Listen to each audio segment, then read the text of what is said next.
Je n'ai pas vu là où il y a des attributions qui soient reconnues à la Cour africaine des droits de l'homme et des peuples de pouvoir annuler les résultats dans un pays, que nous soyons réalistes en nous disant aujourd'hui que le nouveau gouvernement qui vient d'arriver ne pourra pas être à mesure de résoudre tous les problèmes que nous avons. Le peuple a besoin de l'espoir, le peuple a besoin d'un message fort, mais ça ne veut pas dire qu'on puisse se laisser faire dans les populismes.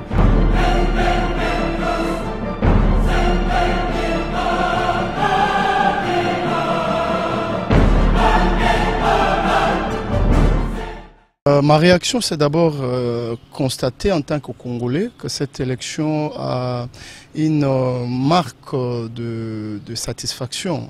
Parce que là, ce n'est pas la voix de l'individu Félix Tshisekedi, mais c'est beaucoup plus la voix du Congo. De ma mémoire, ça fait très longtemps, je ne sais pas, je ne me souviens pas de l'histoire politique congolaise qui est cette élection-là déjà où les responsables politiques congolais ont occupé ces hauts postes au niveau de l'Union africaine. Donc à ce stade, je voulais dire, ma réaction c'est d'être content et d'être satisfait en tant que Congolais parce que c'est une façon pour nous d'accéder au concert des nations dont on parle et c'est même pour moi une façon aussi de parler, de voir l'émergence de la RDC pointer à l'horizon. Vous savez, en droit international ou en relation internationale, il a toujours été des principes qu'il n'y a pas d'amis, il n'y a pas de frères.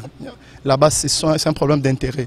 Aujourd'hui, j'étais surpris aussi de voir non seulement la rencontre qu'il y a eu entre les deux hommes d'État, mais les côtés amicaux. J'ai lu au travers de cela, je me dis, les présidents des pays voisins, y compris ceux qui avaient contesté l'élection de Félix Tshisekedi, qui trouvent qu'ils peuvent s'incliner pour privilégier leurs intérêts d'une manière ou d'une autre, mais aussi la cohabitation que nous devons avoir, la bonne cohabitation que nous devons avoir avec... Bon, sur le plan juridique, il faut d'abord reconnaître le fait que les voies de recours sont permises à tout requérant qui estime que la première juridiction saisie n'a pas dit les droits comme il fallait. C'est le cas que nous avons connu avec notre Cour constitutionnelle qui a vidé cette question au niveau interne.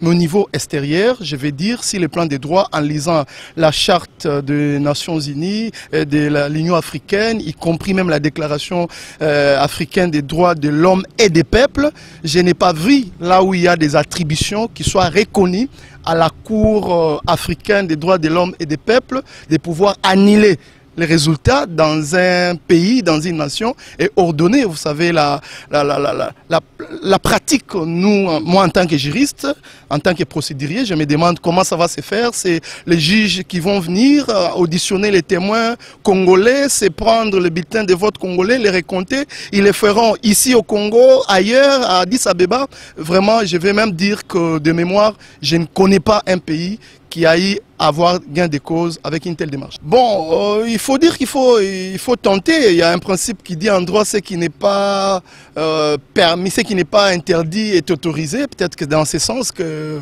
nos amis, avec ceux qui les défendent, pensent qu'il va falloir non seulement aller sur cette voie, mais quand on apprend qu'il y a une lettre qui est adressée au chef d'État pour pouvoir annuler les élections, allez, je me dis, cette ici va être difficile parce que dans 6 mois, avec quel argent, qui va financer? Il faut qu'on nous dise clairement qui va financer les élections, l'organisation des élections dans 6 mois. Donc je vais vous dire, moi j'ai été candidat il n'y a pas longtemps, donc ça veut dire 18 mois, dans 6 mois nous revenons alléger, il faut la campagne électorale. Donc bref, c'est une option qui semble ne pas être réaliste. Je comprends bien la position des amis, aller vers former les voies des recours, mais le réalisme manque dans cette démarche. Vraiment, c'est dommage. C'est dommage que ça soit, ce phénomène est le reflet réel de ce qu'est notre société. Et ce qu'elle avait été dans le temps, les gens ont peut-être fait semblant de se contenir. Maintenant, ils trouvent que c'est le moment de se défouler, en ayant des grèves par-ci, par-là. Mais mon message est simple à ces points. Le premier, je l'adresse aux amis de part et d'autre, en termes de revendicateurs dans telle ou telle autre société.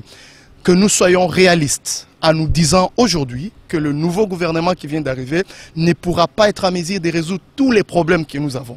Alors, ce que nous ne devons pas faire, c'est d'arrêter de travailler partout et de croire que l'argent tomberait du ciel ou viendrait je ne sais où pour commencer à répondre à nos revendications.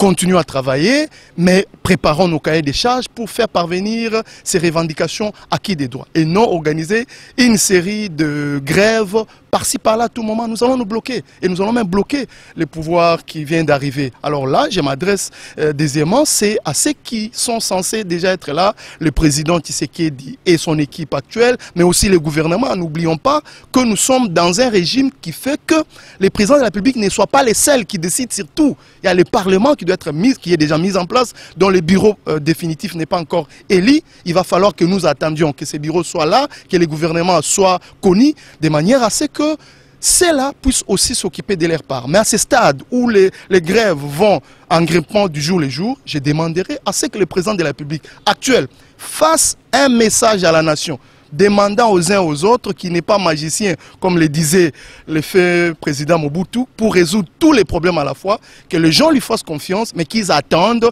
les moments venus, le budget va être voté d'ici le mois de mars, et les problèmes de chaque camp, chaque groupe serait en train d'être vu petit à petit, et non croire qu'au jour d'aujourd'hui, on a un nouveau président, tout va se résoudre. Chers amis, chers frères, je dirais chers compatriotes, c'est vraiment une manière de bloquer la marche de l'État congolais. Vous savez, si j'étais à sa place, je ne manquerais pas à ce moment de faire certaines annonces dans ce sens. Le peuple a besoin de l'espoir, le peuple a besoin d'un message fort, mais ça ne veut pas dire qu'on puisse se laisser faire dans les populismes.